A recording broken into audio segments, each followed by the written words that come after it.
Hello, welcome back to my channel. I'm Madison if you're new, and today I'm kind of excited because I've been wanting to do this. I'm sure many of you are on book TikTok, and I've definitely been influenced by a few. By no means have I read every single book that is famous on book TikTok, but I have read a few, so I wanted to share it with you. So today I'm going to share 10 book reviews. I'm not going to give away any spoilers. Obviously, I'm not that mean, but 10 book reviews that book TikTok made me buy, and if I love them or not, and I guess I'll rate them out of 5. So most of these are going to be, I only have about 2 series in here, 1 nonfiction, but yeah, so I guess if we're gonna start, we can start with this one. We'll start with the ones that I kind of just finished. So The 7 Husbands of Evelyn Hugo. This one I've seen all over book TikTok. I'm sure you all have too. And everyone has rated it 10 out of 10, 5 out of 10. And I'm going to be honest, the very beginning of this, the first at least 100 pages, I could not get into. And it was really disappointing because I was like, I don't understand. Maybe I just don't like historical fiction romance, but it got there. Also, this one obviously is fiction. Most of these are, I'll let you know, but it did get better. So that was a good thing. I guess I would rate it. I don't think it was like the best. I think it was pretty good. So maybe a 4.5 out of 5. It really did pick up in the middle end. I think it was just the first part was really slow. Like I was reading it on a plane, and it actually kind of made me stop reading for a little bit, but then it did pick up. And the ending, I feel like I like the ending, but a part of it, I was like, I don't understand why this one character is like freaking out. Like, I don't know. So 4.5 out of 5. I would say you should read it. A lot of these are going to be not young adult, obviously. I don't know. I'm like trying to think. I'm not a book expert on any means, but mature audience for most of these. So it was pretty good. Just know the beginning is kind of slow. Okay, the next one is It Ends With Us. I think this is my first Colleen Hoover. No, I read Verity. Sorry. This one. This was really good. I'm trying to think what I would rate it. I think I would rate it like a 4 out of 5. Super quick and easy read. I think I read this in about 2 to 3 days. And the only reason I'm giving it this, which obviously, again, mature audience, but it was pretty good. I feel like I saw the ending going somewhere else. But with that being said, you could literally like write the ending yourself. Like how you think it will work out is probably how it's going to work out, which I feel like sometimes I like more like pizzazz, more, it's not a thriller, but you know what I mean? Like I like some surprises at the end, and I feel like this was exactly how it's supposed to end. So I feel like a happy ending. I mean, obviously, but I feel like I saw the ending going somewhere else.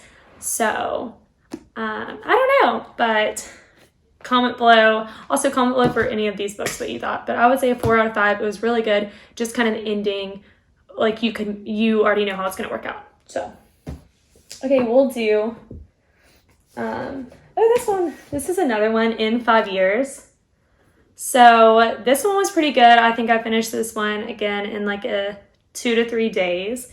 It was really good. I like the aspect of it. Given this, I'm going to say maybe like a 3 out of 5, because like in the end, you have so much. There's so much that they could have built into the ending to really make it good. Maybe I'm just an endings girl. I don't know. But this one, like I feel like it was going up, and then the ending, it just literally like went down. It's like, it wasn't a good ending, but it is a good story. It was pretty good. Romantic. If you like it, 3 out of 5. Those 3 are kind of romance ones. The first one, Evelyn Hugo, that one is going to be more historical fiction, but it's pretty good. What else? Oh, I guess we can rate this one. Verity, Colleen Hoover. This is probably my favorite book. This book kind of got me back into reading.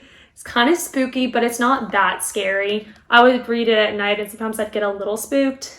Also, I feel like those ones I've read more recently. This one probably read like a few months ago. Probably way more. I really like this one. Like, I think it was really good. I would definitely say, I think I like this. I think this one's a 5 out of 5. I definitely like this one way better than Evelyn Hugo. This one is worth the hype. definitely 10 out of 10. I can't really remember the ending that much, so maybe that's why I'm giving it better ratings. Okay. Cersei. Again, I read this one on a plane. I thought it was pretty good. I feel like it was more, this obviously isn't that romancy. All the other ones kind of were. This one, it was pretty good. I feel like maybe a 3 out of 5. It's not the best book out there, but it was very interesting. I like the story. I feel like it picked up in the end, middle, so not much to say. Some of these I read a little bit ago, so I feel like I should have taken notes. Also, if you want to follow my friend's book YouTube, she just started one. She's way more into reading, and she will do different tabs and everything, so she's probably way better at all of this. So okay, so let's see which other one I have. I feel like this one was definitely a big hype, like during quarantine too, and during last year.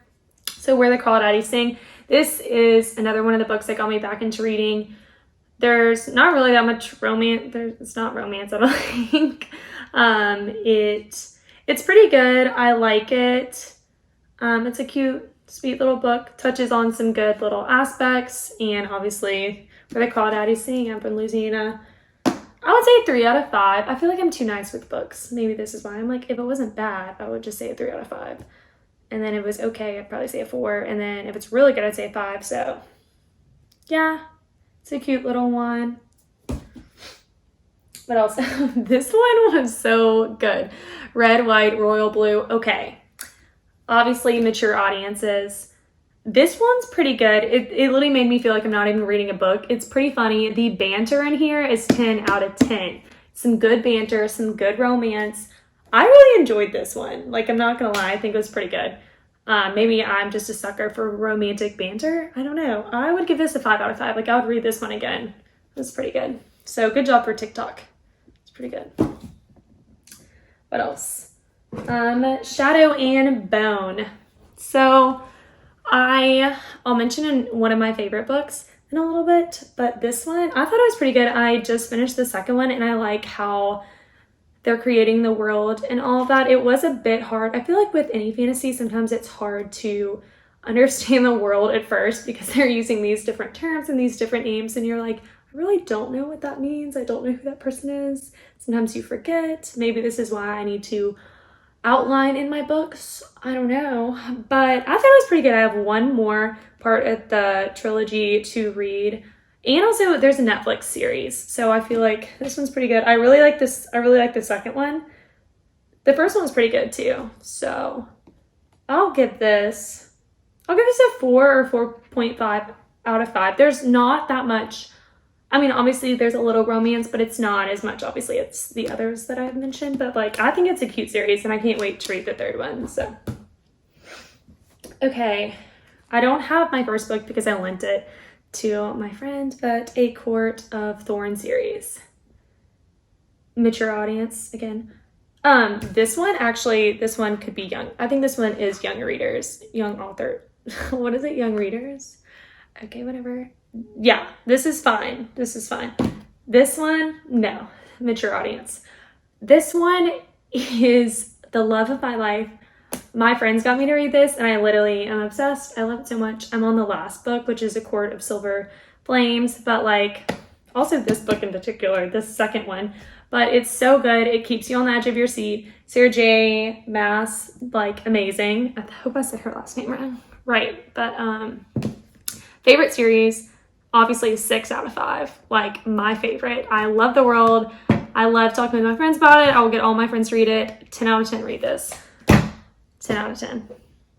And the last book, I haven't seen this too much on book TikTok, but I know this is another popular book, and this is just by Gabriella Bernstein. This is Super Attractor. She does have the one, The Universe is on Your Side. This is a good nonfiction one. I feel like it is kind of a good self-help book. I feel like in some of this, though, she talks a little bit about stuff further out in the realm of like the universe and all that. So if it's not your cup of tea, maybe just ignore some of these chapters. But I think it's good about being aligned, finding yourself, knowing that the universe, God, is out there to protect you and all of that. So I really did like it. I think it's about like 12 chapters. And yeah, I like how kind of into manifesting, kind of into attracting what is needed, I would probably say a 3 or 4 out of 5. It wasn't the best book that I've read, but at the same time, I think it hit on some key points. And again, some of those things I didn't really agree with, but I mean, it goes into like what you think. So those are the 10 books that I've read probably in the past few months, and I hope that y'all like some of these. Comment below y'all's favorite books too, and let me know if y'all agreed with some of this. I know some people will come after me not giving Evelyn Hugo that book like a 6 out of 5, but like I don't know. It was a slow start. It ended good, like I said. But yeah, and I'll keep y'all updated on what books I'm currently reading, and thanks for watching.